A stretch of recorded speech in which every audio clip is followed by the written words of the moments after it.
தமிழகத்தில் சிறப்பு முகாம் என்ற பெயரில் ஈழத் தமிழர்கள் கொடுமைப்படுத்தப்பட்டு வருவதாக நாம் தமிழர் கட்சியின் தலைவர் சீமான் குற்றம் சாட்டியுள்ளார். செங்கல்பட்டு சிறப்பு அகதிகள் முகாமில் உண்ணாவிரதம் இருந்து வரும் 9 பேர் உடல்நலன் பாதிக்கப்பட்டு மருத்துவமனையில் அனுமதிக்கப்பட்டுள்ளனர்.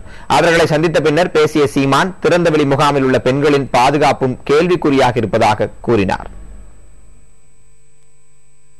இங்கே தங்கி தவிர 3 தடவை அவர் மேல வெளிநாட்டவர் தடுப்பு சட்டத்தை பயன்படுத்தி அப்படி பயன்படுத்தணும். இன்னொரு தடவை போடணும்னா அவர் திருப்பி இலங்கைக்கு போயிட்டு திருப்பி வந்தாதான் அவர் மறுமுறை அந்த சட்டத்தை பயன்படுத்த முடியும்.